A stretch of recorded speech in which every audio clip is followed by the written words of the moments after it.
Hi everyone from Berlin. Welcome to the Echo netTALK. 25 years of the internet, visions of the past and the future.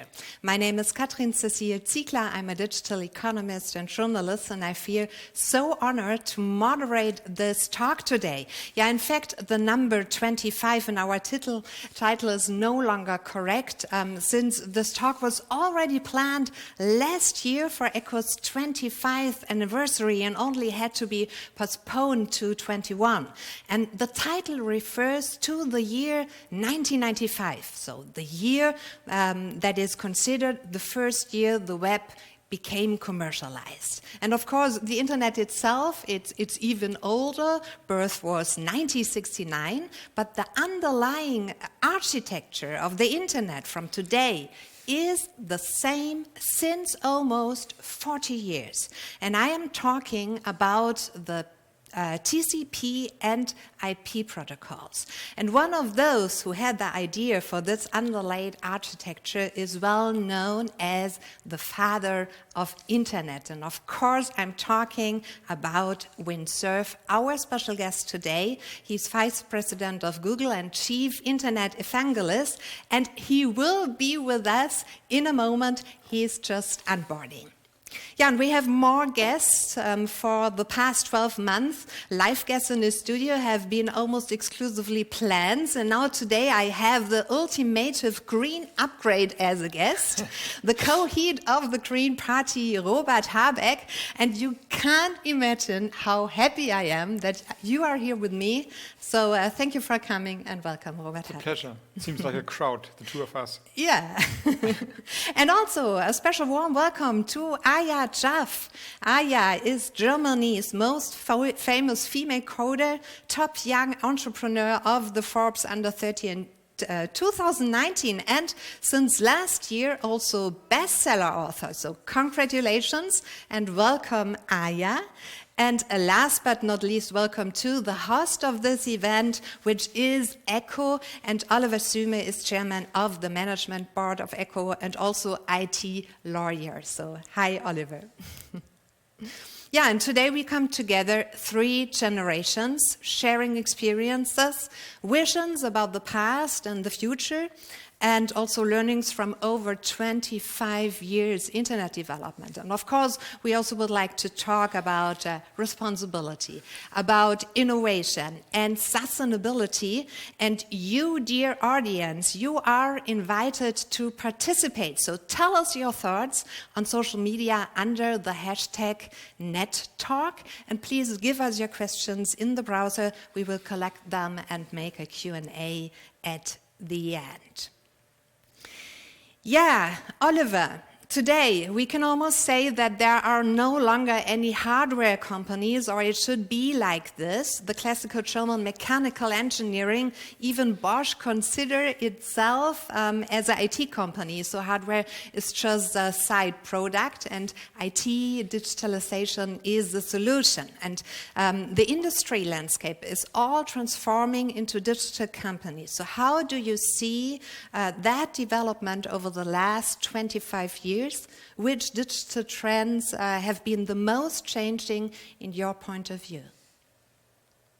Well, there has, of course, been a fundamental change if you have a review about the last 20 or 25 years. In the beginning and also during the time when ECO as an association for the industry was established, the internet and ICT topics have been topics that played a role more or less only for a group of nerds, for some ICT companies, for the so-called IT sector, where nowadays we really see that internet as an infrastructure, but also digital applications are crucial for almost the whole economy. So nowadays the internet industry is an enabler for almost every sector. And I think that becomes in particular true in times like these during the pandemic, when it unfortunately is a situation where many sectors have to suffer from financial losses and economic growth is decreasing. And I really believe that the internet and digital applications and digitization of the economy as a whole is the technology that will help the overall economy to recover from the current losses and to bring back growth to the economy and thus wealth to us as a society. So it's a fundamental importance that we see today. And also society and sustainability.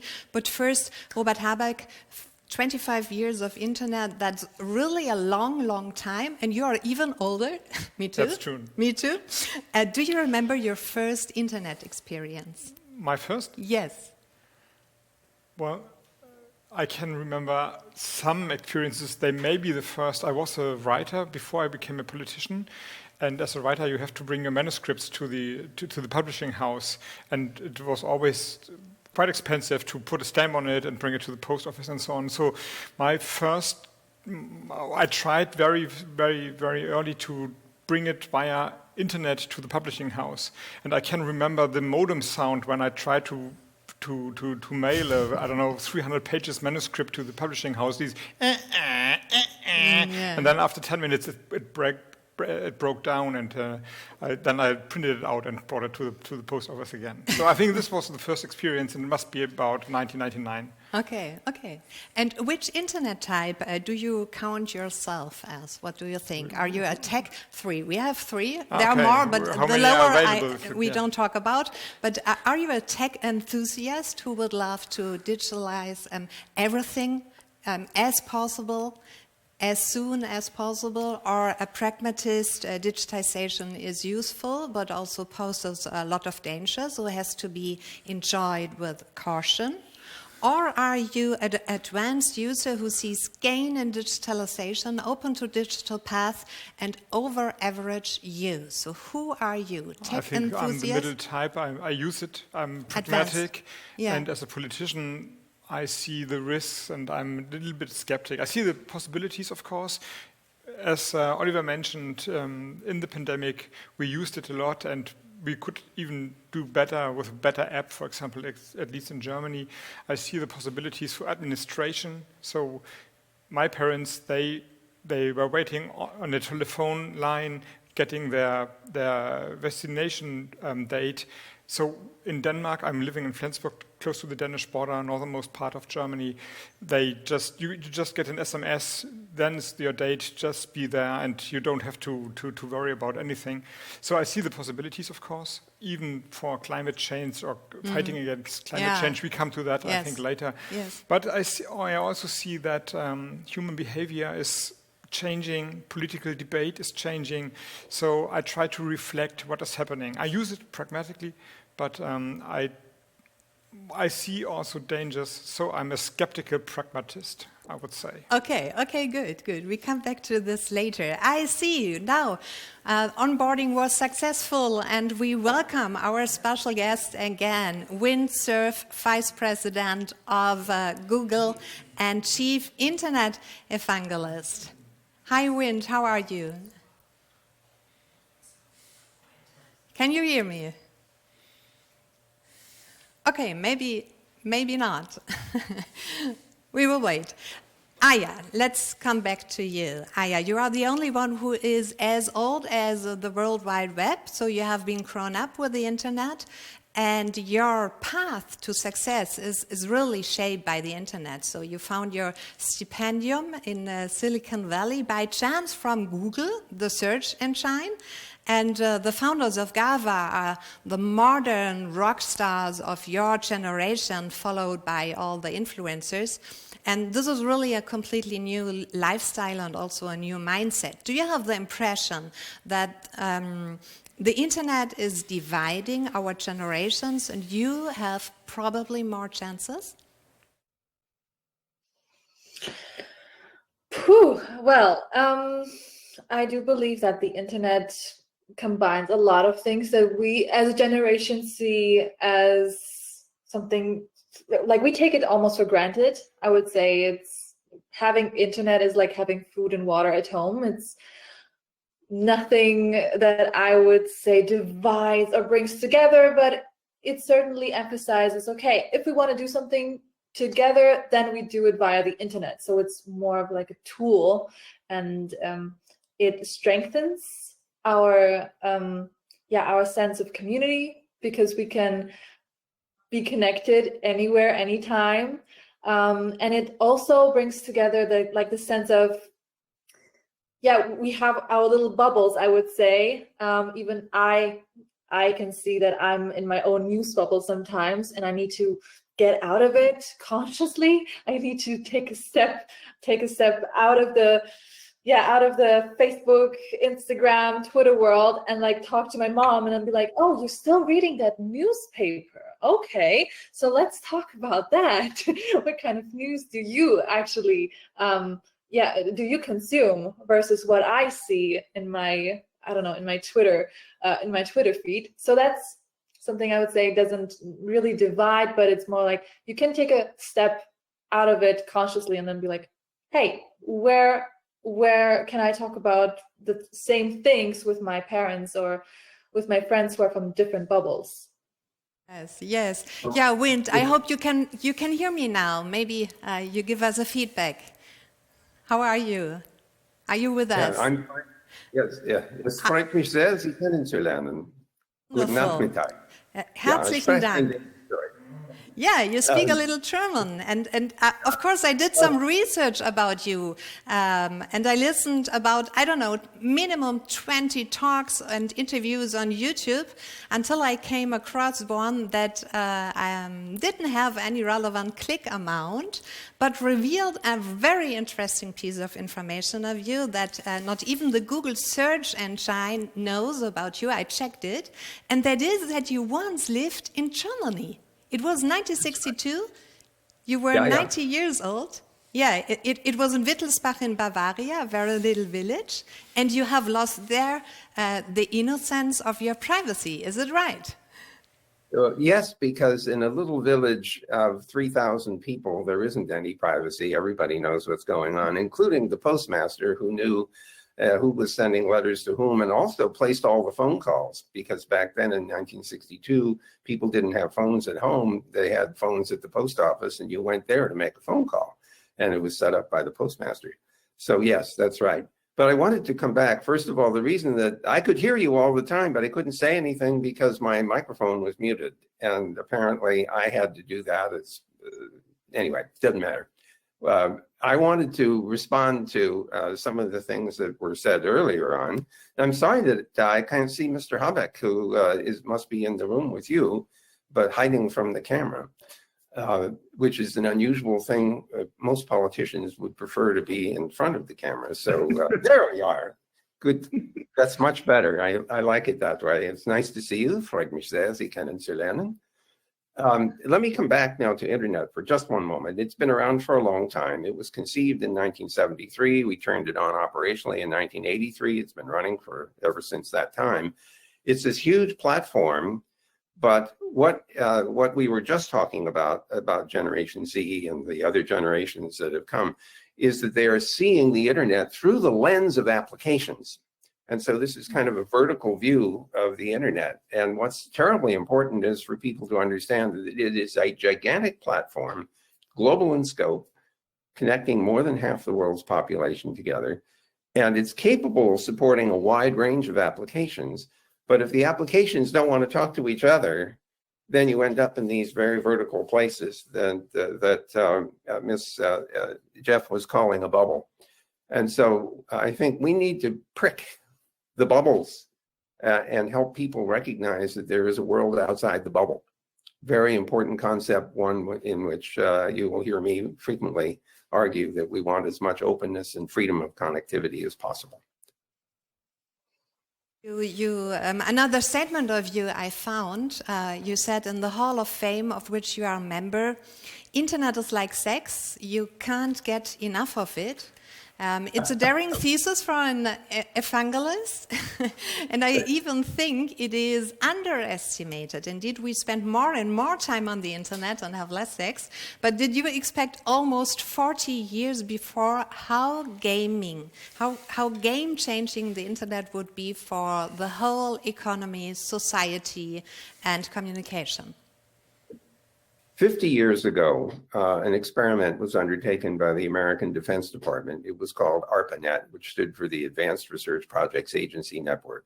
It was an experiment in the technology of packet switching, but it was intended to connect a dozen universities together so they could share their computing resources and software to pursue artificial intelligence and computer science topics.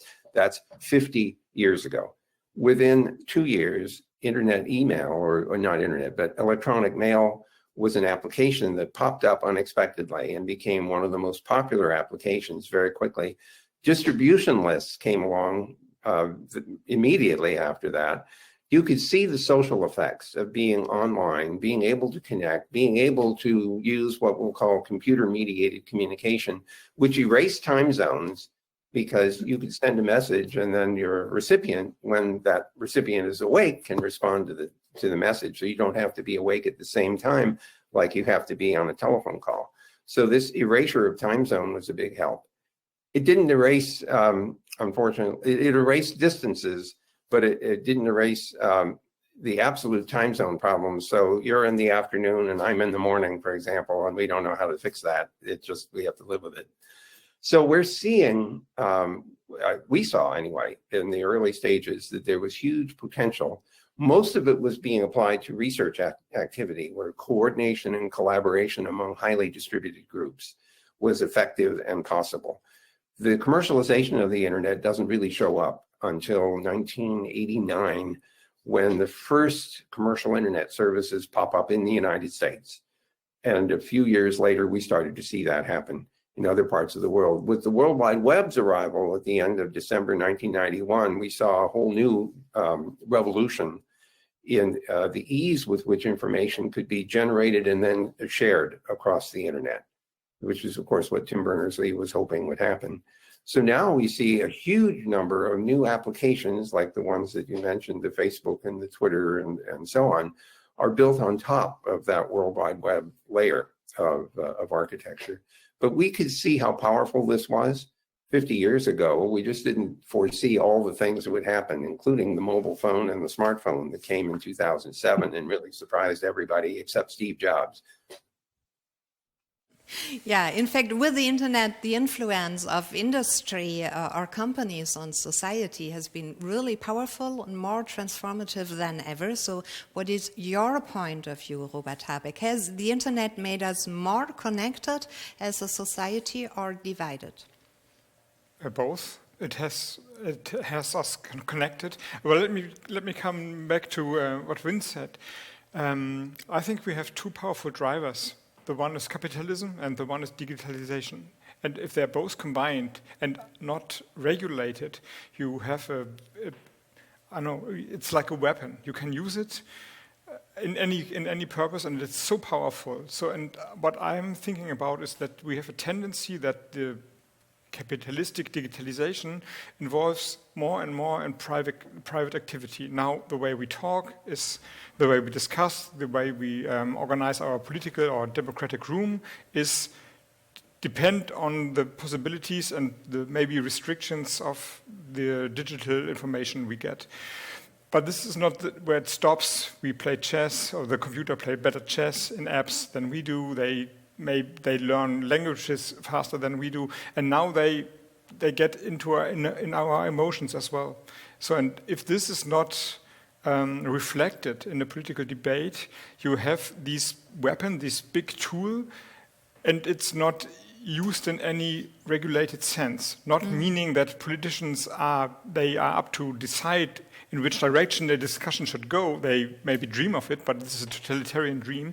But maybe we have to find some areas where we don't want commercialized and capitalism in digitalization form in our private lives. Yes. So and this means our discussions on Twitter and Facebook, they are other discussions than we have in a normal room. And I think this is the tendency. It has a broad effect for become more independent from hierarchical structures, but on the other hand, we have, as Aya said, our own bubbles. So we have a connection and we have a division. Yeah, you deleted your account on Facebook On and Twitter. No, Twitter and Facebook. Yeah, but this has Twitter a and personal Facebook? reason.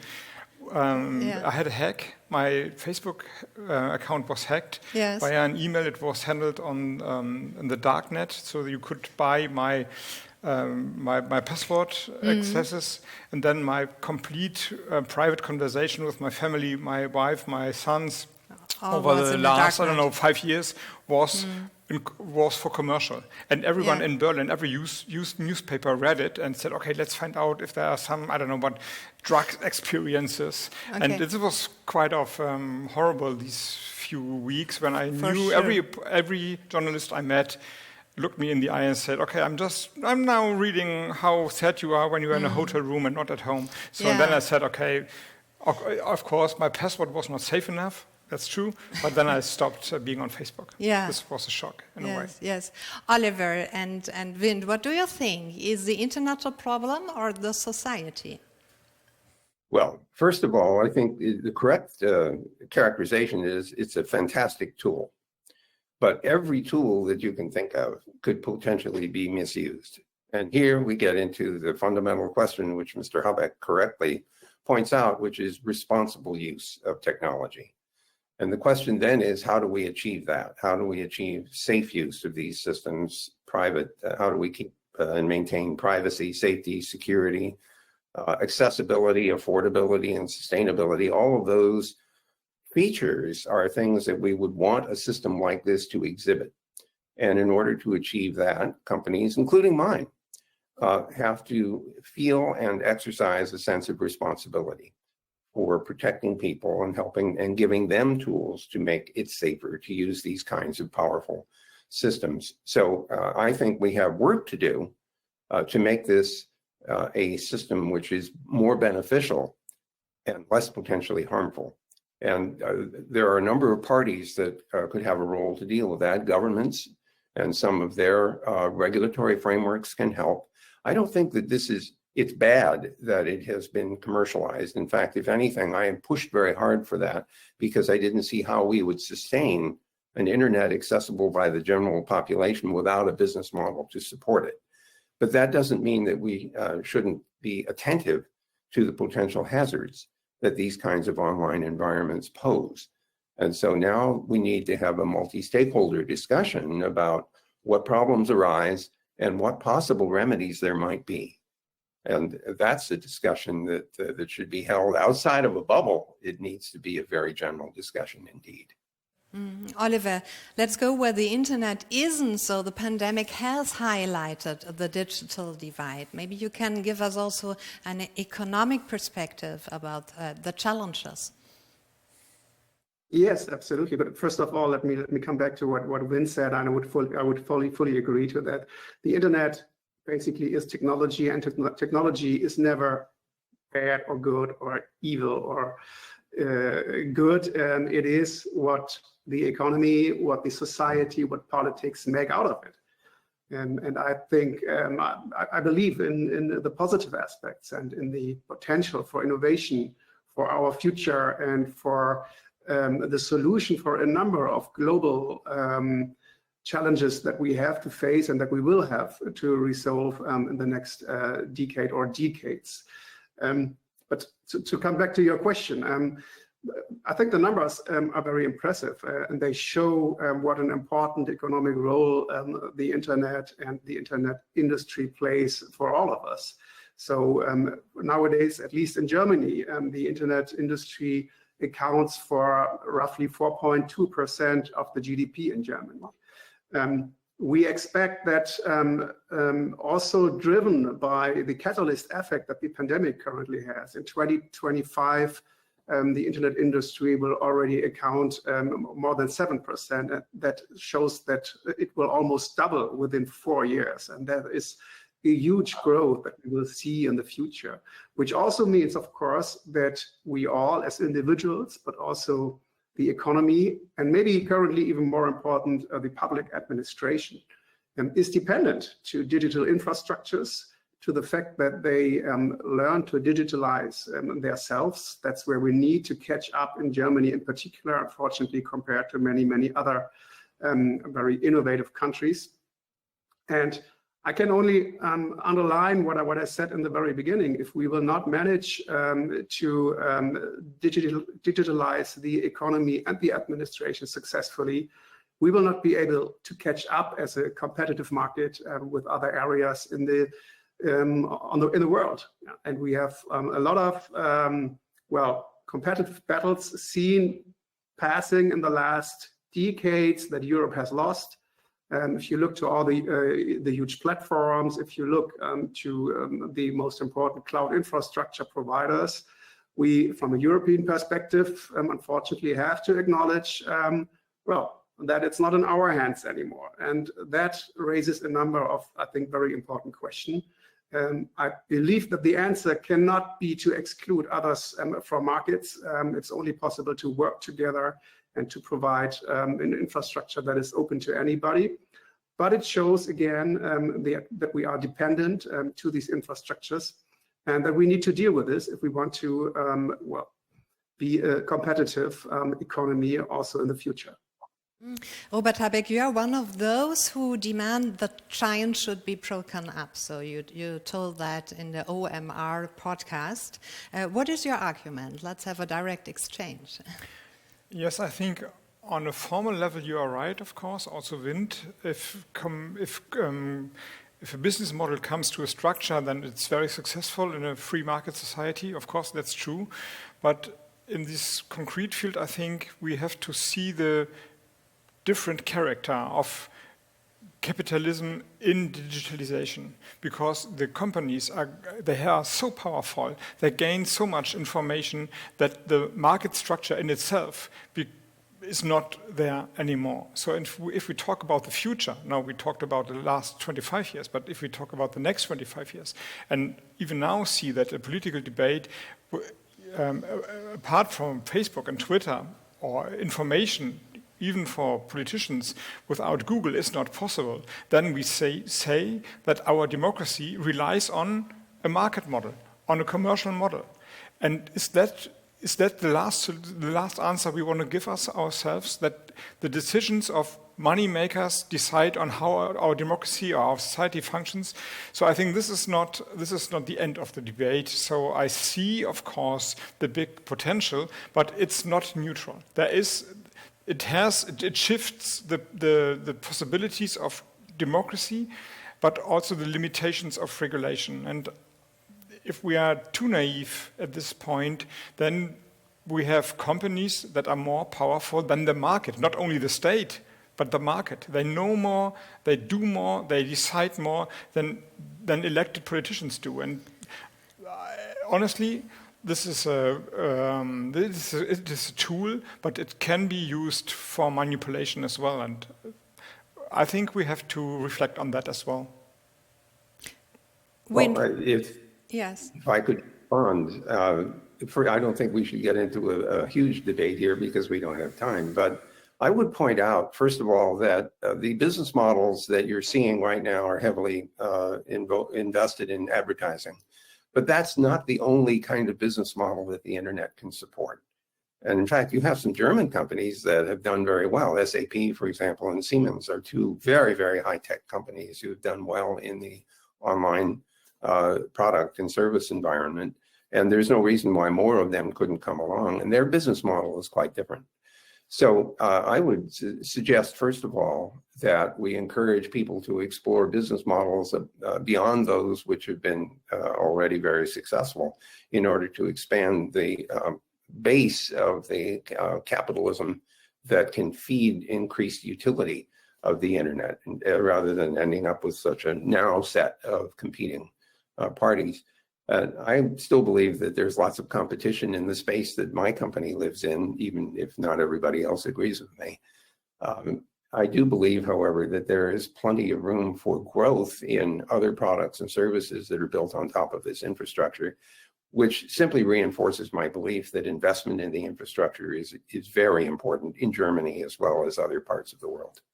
Germany. Yeah, let's hear the opinion of Aya. Aya, what are you thinking? And maybe you can tell us more about the ethical concerns of your generation.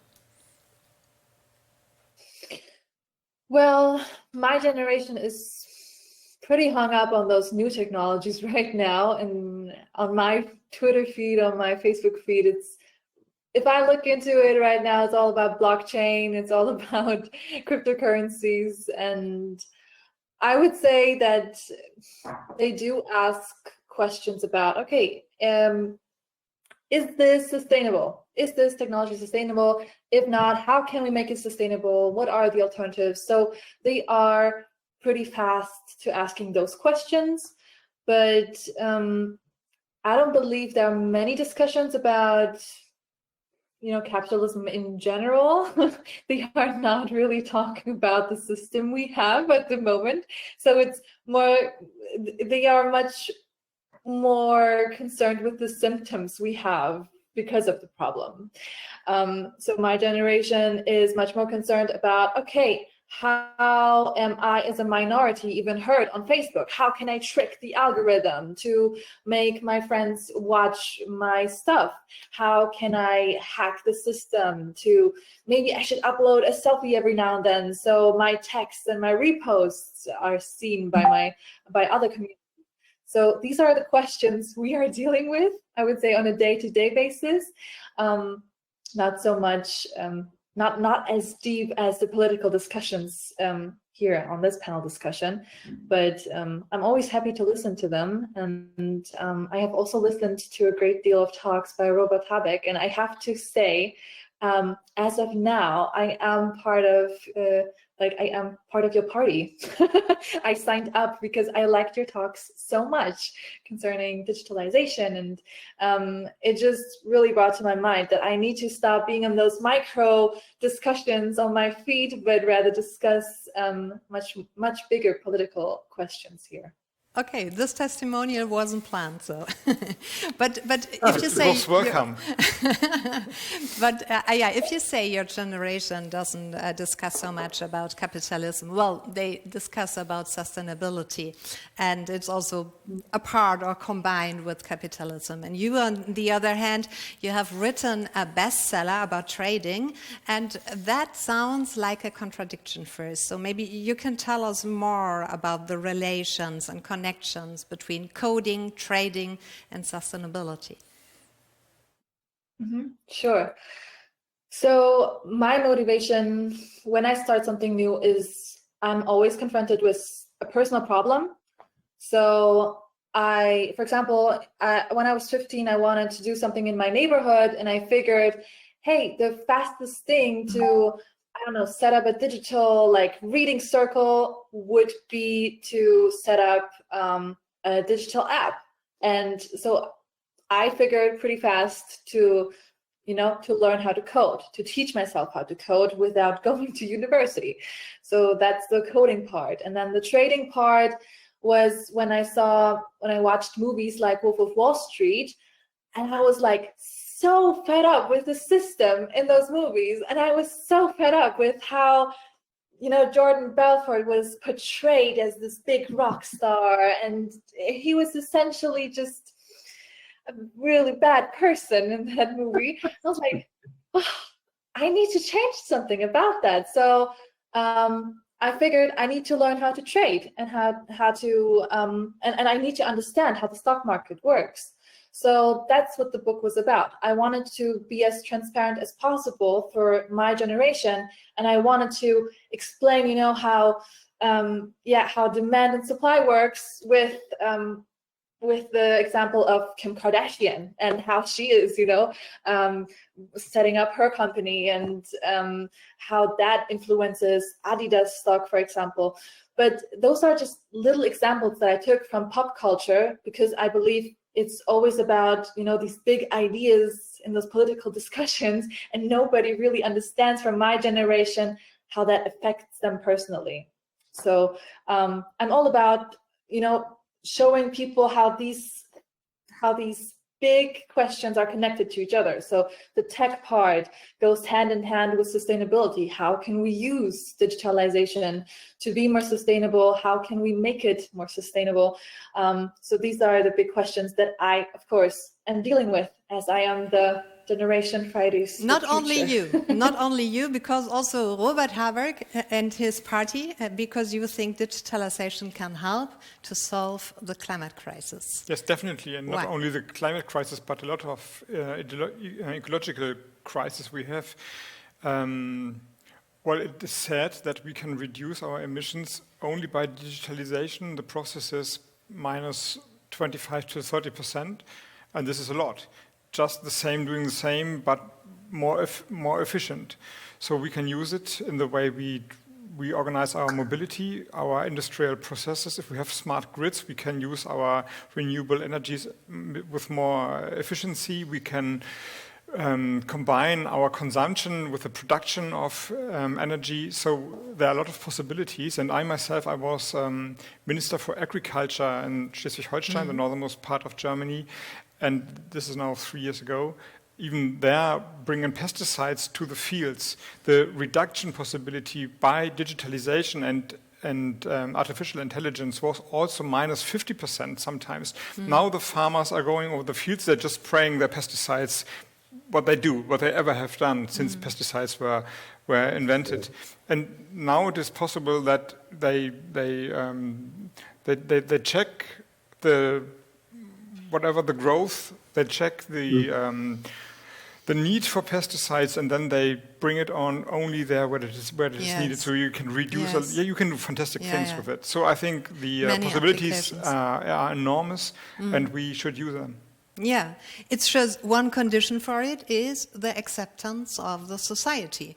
And Oliver, data centers have often received bad press in recent years for being energy hungry and so on, not being sustainable. How can digitalization help us to achieve sustainability goals from your perspective? There are so many ways and so many good examples. And I must say, I'm really grateful for the statement of Robert that we just heard, because I think for the general discussion, it's very important to understand that digitization and digital solutions are helping to solve a problem. They are not the part of the industry or a technology that causes the climate crisis. However, it's of course obvious that also data centers need energy. But if you look, for example, into the German market, the German German data centers are the most energy efficient ones in the world. There is, of course, room for improvement, and there are a lot of technologies where we can make use, for example, of the waste heat of data centers that could be part of the energy networks, of the environment, of city areas, of greenhouses, of whatever. And also, as Robert just very rightly said, digitalization, the use of artificial intelligence helps us to make industrial processes more efficient. And that really leads to figures where the footprint, the carbon footprint of the internet industry is by far lower than the advantages that you can cause if you use consequently technologies that are based, of course, on digital infrastructure and data centers. And I think that's very important. We cannot play off digitization and the climate crisis. We have to understand that this is part of the solution. And one of the best examples that we currently all experience is that just the fact by working from home, we are saving in Germany alone, I think 1.6 million tons of CO2, according to a study. I think it was carried out by Greenpeace. And that's just the beginning. And so things are changing. We have less business meetings and less business flights. We have more working from home facilities. And on top of that, the industry is very hard to achieve the Green Deal that has been set out by the European Commission. So by 2030, the European ICT infrastructure needs to be carbon neutral. That is the goal. And that alone shows and demonstrates what important part of this the industry plays.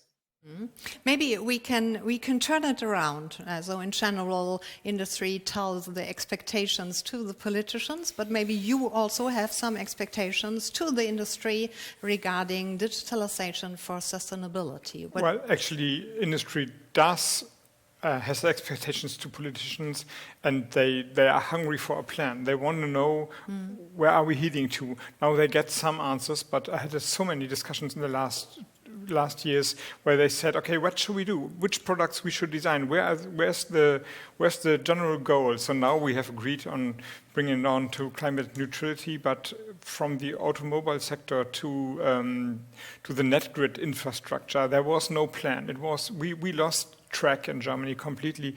We did everything a little bit, but not one thing with complete focus. So, and my expectation towards the industry, of course, there are different types of industry, is be committed to the target, be committed to the aim of bringing climate neutrality to the world and a new form of growth without destroying our nature and our planet. The possibilities, you can use the possibilities, we bring the money, some of the money at least, to bring you to a start and bring the regulations. The rest you have to do. Yes, because if the climate is tipping, it is a nightmare. And I know, Windsurf, one of your recurring nightmare is that our digital history will be lost in many years. And I was first very surprised when I heard it the first time from you, but it's really interesting. So can you tell us more about it, please? What's this digital dark age that you are worried about? So I want to answer that question, but could I just respond to the things that we were just talking about for a moment? First of all, one of the most important points to take away from today's discussion is transparency is your friend. Being transparent is important for businesses, for the government, and for us as individuals. So that's just a wonderful takeaway in my view. The second thing about efficiency in data centers and energy production, Google has worked very hard to be essentially fully renewable energy driven. And where we aren't, I assume, I don't know for sure how we do it, but there might be some carbon credit arrangements as well. But I think our intent is to be completely dependent only on renewable energy. We do have a lot of attention paid to efficient data centers, and we've shared how we've done it. So that's a transparency example. So others can do the same thing. Now, on the digital dark age problem, here's the problem. We create an enormous amount of digital content every day. Some almost 2 trillion pictures were taken in 2020 with mobile phones, according to some statistics. And people assume that they're just going to be there forever, so their grandchildren won't be able to see what life was like in the 2020s during the big pandemic. The problem is that those digitized objects require software to correctly render them, just like we need software to do what we're doing right this moment to correctly interpret the digital bits that are flowing back and forth into images and sound. 100 years from now, it's not clear that all of the software that produced those images and documents and spreadsheets and games and everything else will still run on the then current operating systems. And unless we're careful about backward compatibility or translating formats into more current formats, then we may lose the ability to correctly interpret a lot of the digital content that's been produced. That creates a dark age. And so I'm very worried about that. I'm worried not only about the technology, but about the economics of digital preservation. How do we make sure that there is a place to store all that digital content? And how do we make sure that it gets paid for so that the place that it's stored doesn't disappear because they couldn't afford to keep operating it? So this is actually a big challenge, and it's one that I'm focused very heavily on right now, out of a great concern that the 22nd century knows something about our lives in the 21st. Yeah, Windsurf. So please tell us something positive about your visions, thinking 10 years ahead. So what is your vision for the internet? I know you are dreaming of the internet of socks, And also the interplanetary internet. So is there something between that? Yes, indeed. Well, first of all, you can see what's happening right now. Internet continues to, the infrastructure continues to spread. Elon Musk and others, of course, are putting up those huge low Earth orbiting satellite systems. If he and others are successful, it will be impossible to avoid access to the internet because the satellites will give us 100% coverage all around the globe. So I really do anticipate that will work if it turns out, of course, that it's affordable and sustainable. Two very important elements that have to be true. So I'm hoping that both of those will be achievable. I would say that nobody's mentioned 5G, so I suppose I should do that. That's yet another, wireless capability at higher speeds, and we hope more readily deployable in the rural parts of countries where internet access has been fairly limited. So I anticipate those will happen over the next decade or so. The interplanetary work is actually well on its way. We already have prototype software running in orbiters and rovers on Mars to link back to Earth. We have interplanetary protocols running on the International Space Station, and we hope those will be available on the Artemis return to the moon mission. We're cooperating. When I say we, by the way, this is not Google. This is a team that I work with at NASA. We're already cooperating with ESA, JAXA, and CARI in Korea to standardize the interplanetary protocols, which are not the same as the internet. It turned out that the internet protocols don't work very well when we're talking about interplanetary distances, which are hundreds of millions of miles. It turns out that's astronomical, and the delays are too much for the TCP/IP protocols of the internet. The speed of light is too slow, and we haven't figured out how to fix that. Okay, I'm not sure if it makes me calmer that we didn't fix it right now. I don't know. So in interplanetary internet, there is no more way out of the internet. Yeah. So we have some questions of the audience, and regarding the time, I would like to ask one or two. It's from Daniel Karrenberg to the panel, so no one special. What concrete steps should Europe do to balance the power of huge companies such as Google? Who would like to answer? You should grow your own Google. You should, encourage companies to explore possibilities. There's something to that. To regulate the discussion is not concerning Google in the first place, but we have the discussion about the European Digital Service Act, and this should be implemented in national laws as soon as possible. It's a good act, I would say.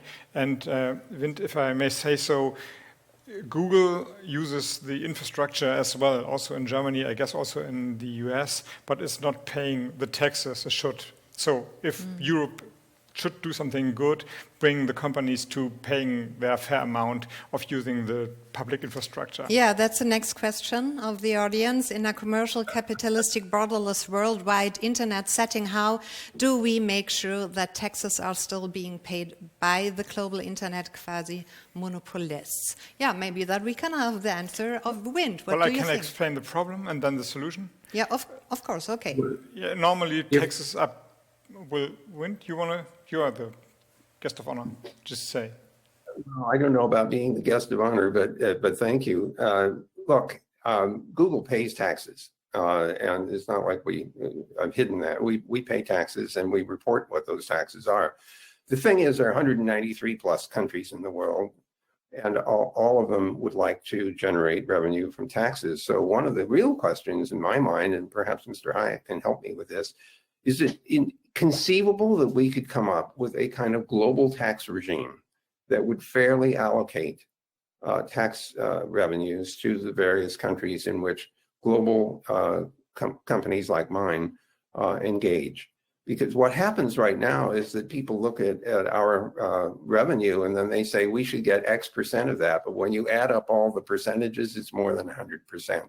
It's hard to run a business if all of your income disappears in taxes. So it has to be a fair arrangement for everybody, including the company.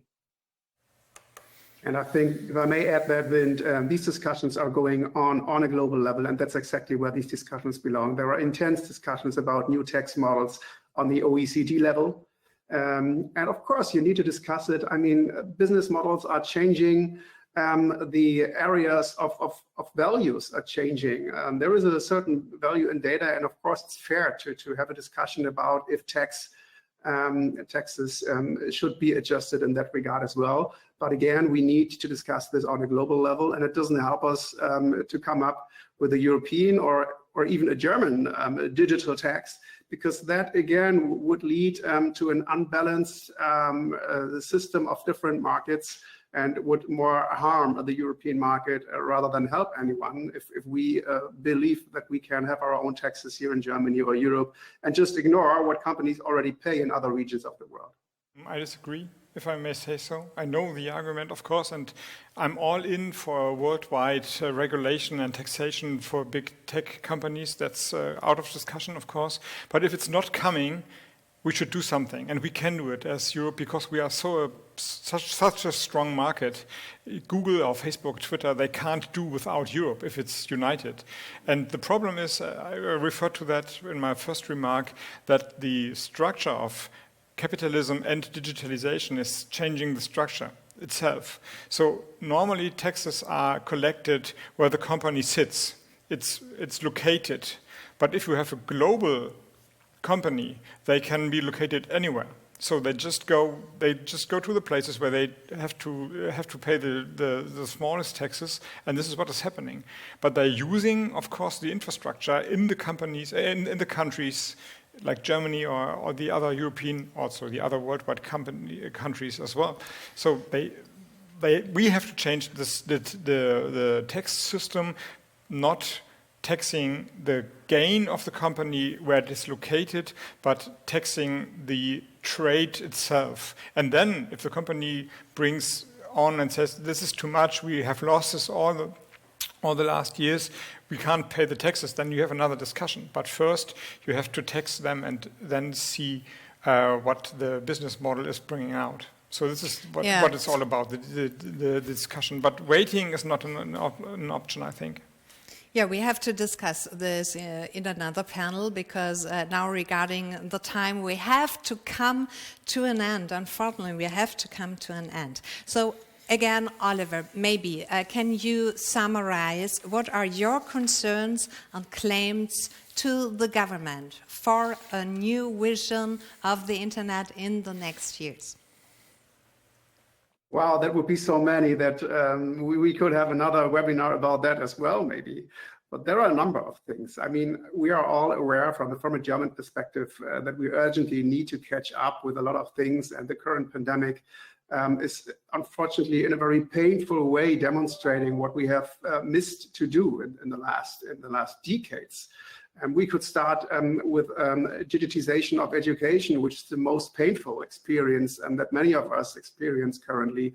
That is also a global issue because digital education is also about digital participation. And if we do not manage to guarantee digital education for the younger generation, we will lose a whole generation to this very fast technological and developments that we are currently facing. So that is one thing that is very important.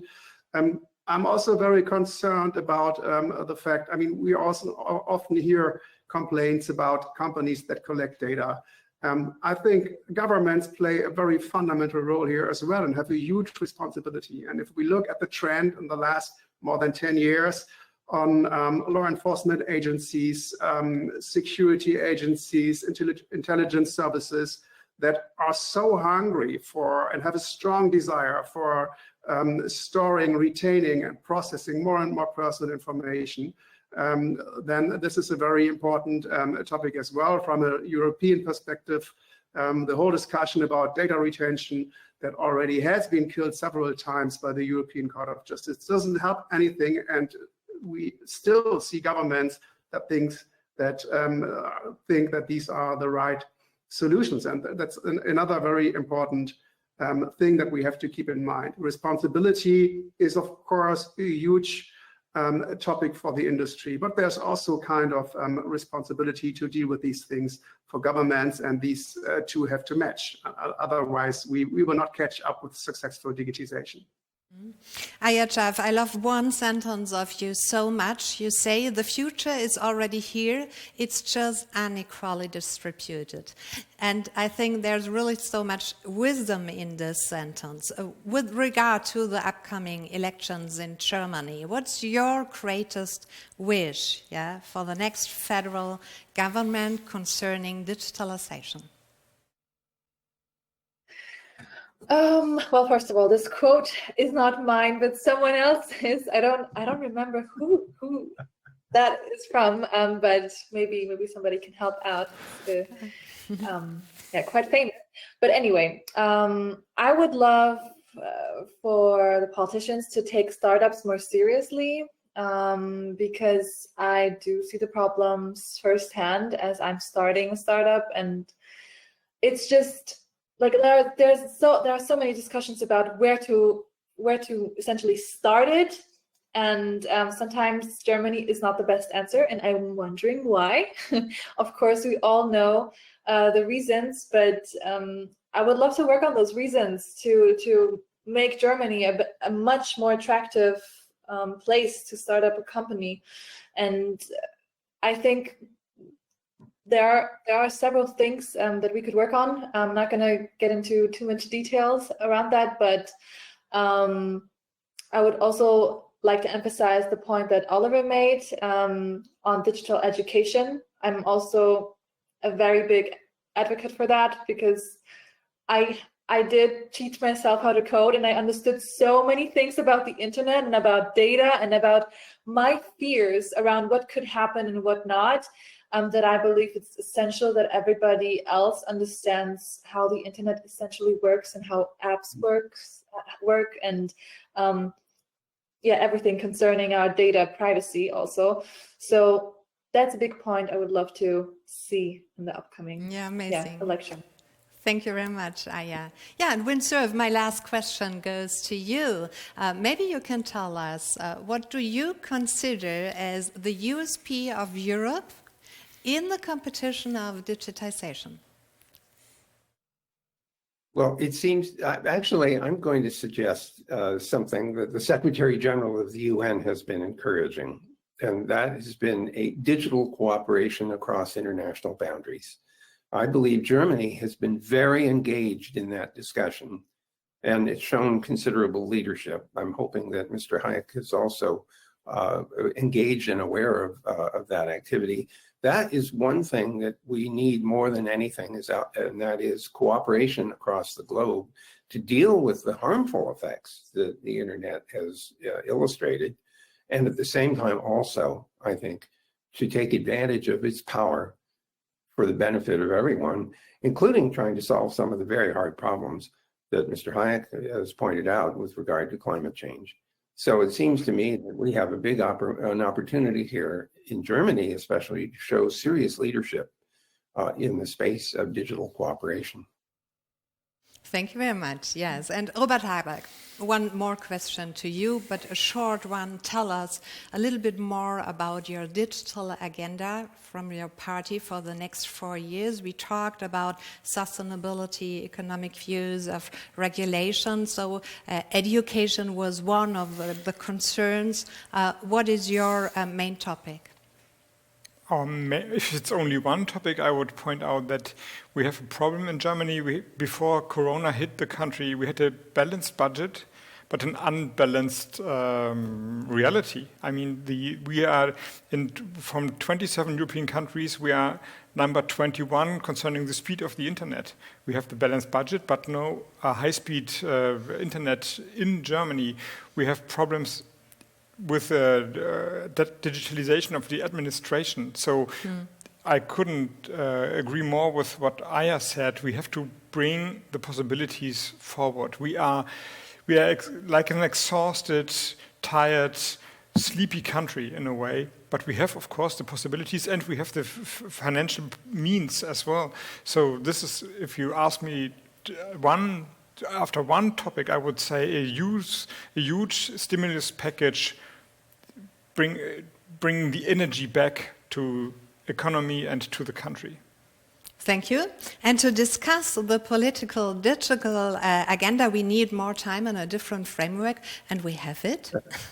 This year, ECHO is once again organizing a small campaign on the topic of digital policy under the motto Wahl Digital 21, so Election Digital 21. And the focus will be on the popular event series Netzpolitischer Parteiencheck, Party Check on Network Policy, in which ECHO will talk to network politicians of the parties, surely also with you again, about their digital policy priorities and plans for the coming period in a focus and entertaining way. So start is the 4th of May. Stay tuned on the ECHO channels or the website. And yeah, thank you so much. It was so amazing. I learned a lot. Thanks to ECHO and Google for organizing this webinar, making this possible.